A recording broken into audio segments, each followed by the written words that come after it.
Welcome back to Rayman Revolution. This is part 11. We're now entering the pirate mines, and oh, okay, we got a cutscene already, and we're going into a minecart. Oh no, I've played enough Donkey Kong Country to... Okay, I haven't played that much Donkey Kong Country, to be honest. I think I've made my opinions regarding those games a little bit clear, let's just say.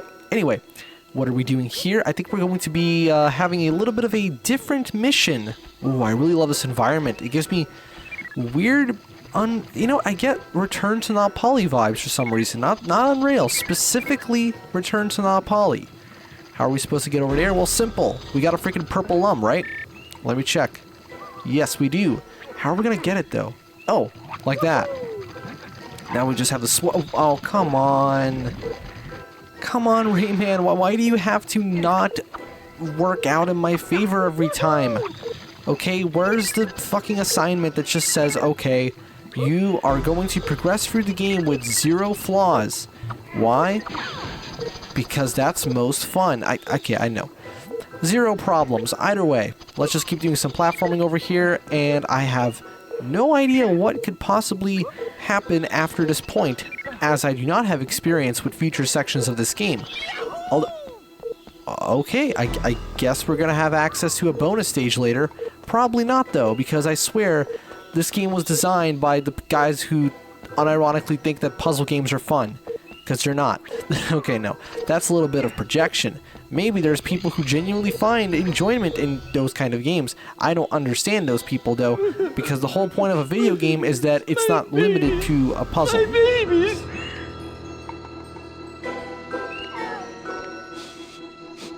It's horrible. The pirates have taken all of my babies. They've imprisoned them in cages and in the mines. My darling Glowbox tried to stop them, but the pirates have captured him too. And they've taken him to their prison ship. Hey, with this, I can get all the way to the mines. Don't cry, Uglet. I'll bring your babies back.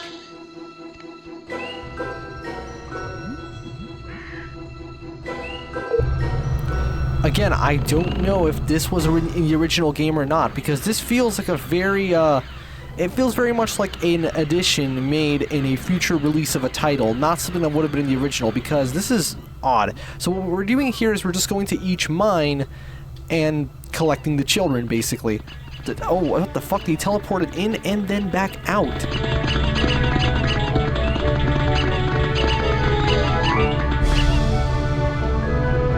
Squeaky sound effects are definitely squeaky sound effects. So we're just going to keep moving forward. I'm not sure, is there an accelerator on this thing? I guess you just kind of move on your own. And the only influence you have over the thing's control is, you know, left, right, and you got to shoot these things down, right? Yes, they eventually crumble. You don't actually take damage from that. In fact, you don't really take too much damage from anything, come to think of it. Okay, well, you take damage from this. Can I not go here? Of course I can go here. Just got to make sure that we don't... I like how it becomes slightly transparent. I think that's just for the effect, not necessarily to help with visibility. Basically, we just have to visit every mine, and yeah, that's literally the entire mission. It feels very tacked on, I'm not going to lie. West mine, okay, good. So we visited the south and west, so now we just got to go to north and east. Now, hopefully I'll actually get there without accidentally backtracking, because, you know, every section here doesn't exactly have the most visual diversity, so... I am likely to end up going back on myself and finding just the exact same mine and thinking, that's interesting. This is the exact same thing I've done before.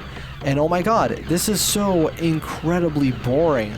So anyway, I think this is a good opportunity to I can take this as an opportunity to talk about something that wouldn't really fit in with the game. So anyway, did you know that when you're trying to recreate an existing experience in a different form, without necessarily understanding how to fully accurately recreate it, you end up making a lot of stupid changes, which sometimes I kind of prefer anyway. Okay, so basically, I'm trying to make Forsaken, right, but in 2D and in Godot, and I have no idea how to actually make... I mean, I figured out how to do proper projectiles, but I don't want to. I actually find it more fun to just have hit scan weapons. And I think what I'm going to do is I'm just going to differentiate the weapons via their physical properties. As in, so let's say the pulsar will be like a very mid weapon. Then you'll have the laser, which will be super long range but really thin and hard to hit things with. and like the what do you call it? The pyro light, the flamethrower will basically be like really, really stubby and short, but it'll be like a shotgun. It'll have like a ton of range, not range, but a ton of spread, and will do a lot of damage over area, right? I also haven't figured out how to actually make different weapons do different amounts of damage. But what I can do actually to kind of sort of simulate that is just give different enemies different amounts of health. And okay, yeah, I've already been here, clearly. That means I can't turn around, I'm assuming, right? And not even the camera is going to be my friend here, which means, oh, I did not know you could throw up the HUD by hitting the triangle button, motherfucker. Speaking of HUD, you know how I handled the HUD? Because the tutorial I looked up just didn't work on how to actually get a proper HUD. I just have a label that updates depending on whether or not you have below or above a certain threshold of health. So it's just like, you're good, then you're not good. Because really, that's all you need to know. Whether or not you have a relatively high amount of health, whether or not you have low health, and whether or not you're dead. So, that's what I'm doing. Now I just have to... Basically, I'm giving the health bar its own health status to keep track of. And that is how game deving works when you have no idea how programming works. So this time, let's try and take a different pathway, which hopefully won't result in me going back in on myself. I think I went right last time, so let's just keep going forward this time, and hopefully... This is a very short little set piece, actually. It's just, well, I say short little. We've been doing this for like 6 minutes now, and nothing has changed. I really hope that, you know, we get to a point when something happens. I know what's going to happen. We're actually going to unlock an ability. Please tell me it's a different mine. Is this... Oh, the south mine. I've already been here, haven't I? Oh, for fuck's sake. See, the point is, what we're going to unlock now is an ability that will allow us to progress past the point that last time Murphy was like, oh, you need to be able to disable the lasers. Well, I'll be able to do... Is this the... Oops, I missed one. Are you fucking kidding me? It's just gonna turn me around? Okay, I'm just gonna cut to when we've done when I'm done with this. This is just not fun anymore.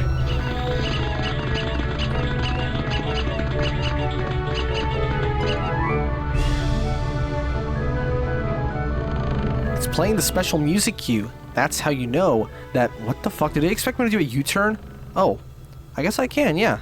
Okay, they left me just enough space to do a U-turn, and now all we have to do is to turn back around and go back to the start. So where was I? But yeah, essentially we're going to unlock the Make It Rain stupid dance ability that you unlock that Glowbox can typically do, which means that we'll actually get past those, because last time I realized in editing, I realized my mistake. What happened was I misread the echoing caves as the echoing mines, when in reality, right now we're in the pirate mines, and we have to go to the echoing caves, you see. So I got that wrong. So we're gonna see how we can... Oh, fuck, stop taking damage. Stop functioning correctly as a collision object, okay? I want you to miss someone in the development team. Make a mistake so that I can get past without taking any damage. South, okay, that means I'm going all the way back to the start of the area. You know, the texture on the flag looks weirdly high resolution for this. In fact, all the textures in this game look strangely good. Like, they hold up well to modern, like, upscaling, which is very impressive. Okay, well, I think we're finally going to be done, right? Yeah, sorry, I was going to play a little cutscene here.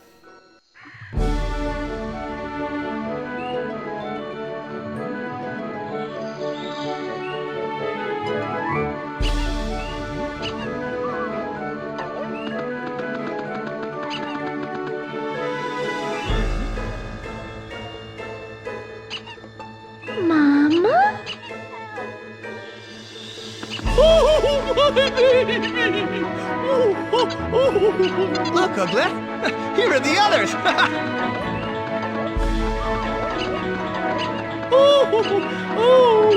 Thank you! Take the boat to go home.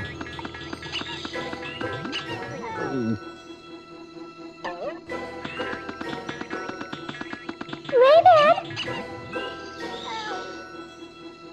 We've decided to give you a rain mask. A rain mask?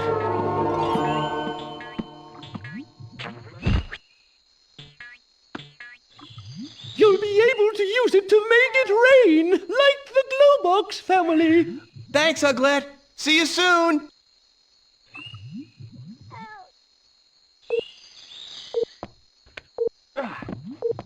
I nearly fell off right there. Let's break open his cage. And I'm guessing there's just a random teensy just sitting here. Look how he this just comes completely out of nowhere. Just like, okay, there's a teensy. Into the Dreamcast logo we go. That's fun. You see, I like that little musical cue because it sounds completely out of the style that this game usually has. 15. Oh my god, we actually got something. Cool. We're not going to play it though because honestly, I am not interested whatsoever in the bonus games. Regardless of whether or not it's probably from the original actually, because the original had that whole access denied thing going on with every level, which I still believe is just, that's something that I don't like about the game at all. Or almost a lot of games that do that kind of stuff, where you don't even know what you're trying to unlock, and the game's just telling you suck. And it's just, okay, what are you going to tell me now? Come on. Bravo, Rayman! The children all dream of one day being like you. Now you can deactivate the lasers that were blocking you. You will find the second generator deep inside the echoing caves. Wait, so they're all dreaming of having a couple successful games and then being overthrown by your own spin-off series, only to have to rely on, and then, you know, getting two pretty damn solid 2D platformers, and then having to rely on that same side series getting you back into a more popular series. Okay, I guess that's a future someone might want to have. I'm not exactly sure. Anyway, that's not where we gotta go. Yeah, we gotta go and use our rain power to apparently make it rain. I'm not gonna ask any questions about that. Oh, fuck. I have, like, no health, and this is actually a tense combat situation in Rayman 2. I cannot believe it's actually happening. Although I don't... Here's the weird thing. It's like every time I call this Rayman 2, I feel like I'm doing it wrong, even though it's... Well, it's Rayman 2. It's not Rayman I mean, it is Rayman Revolution. But it's Rayman 2. It's like... I mean, to be fair, this game has so much stuff that makes it different. But it's still unmistakably Rayman 2. It's more like Rayman... renewed? Well, I guess that's why they call it Revolution. What exactly is gonna... Hold on, wait. This is a hub world. What happens when you die completely in a hub... You go all the way back over here. Okay, I'm just gonna... No. Oh, what the fuck? No. Okay, now I'm gonna see you guys with the actual level. Okay, we're finally ready to witness Rayman appropriating some other culture's customs. Let's go. Hit square.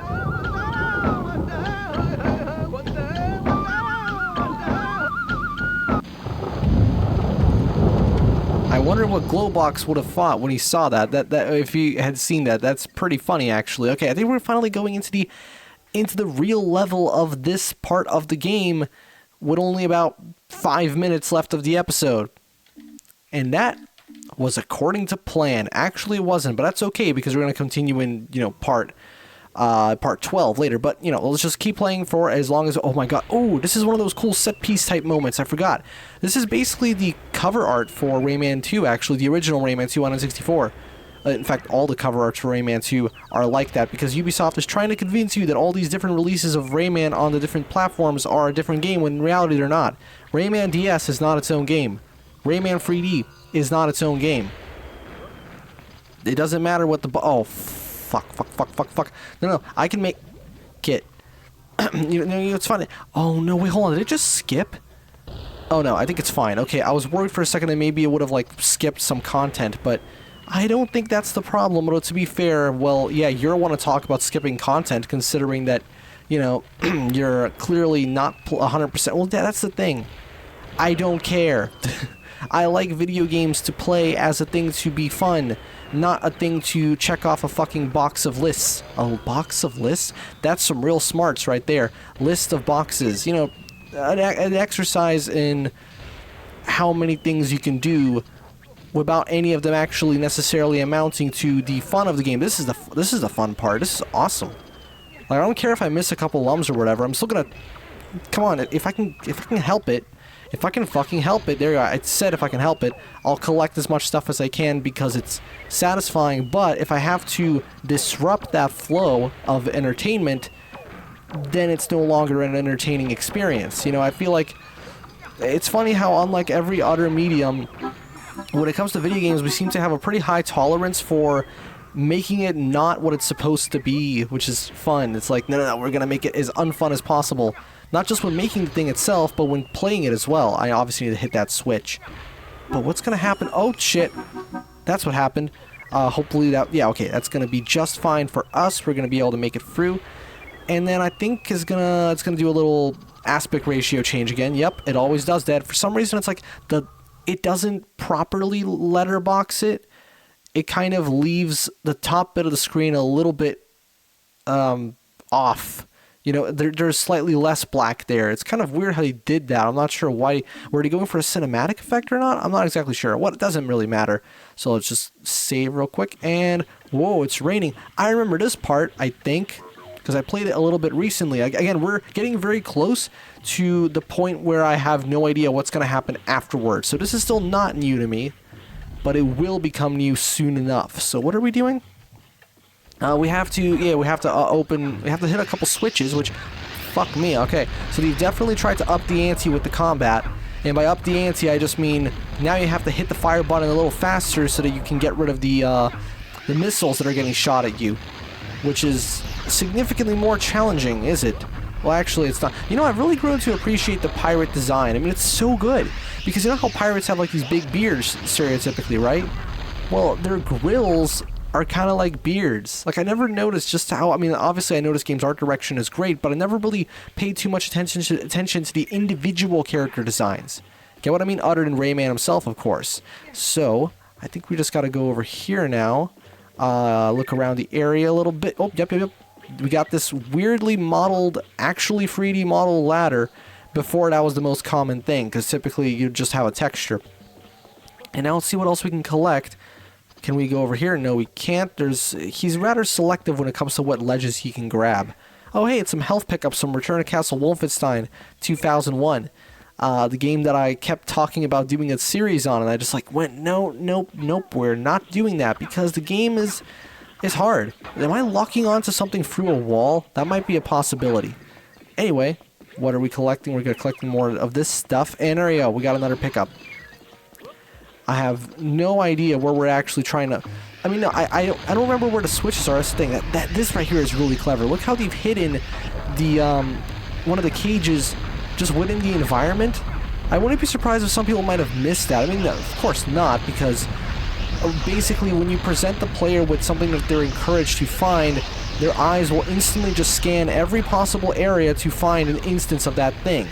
So as you can see, it's not like you're never going to miss one of those, right? No matter how much you try and blend it in, you're going to find it just by virtue of the fact that that's something that you are just hardwired to find. Oh, hey, that's the first switch, and I think with that... Wait a second.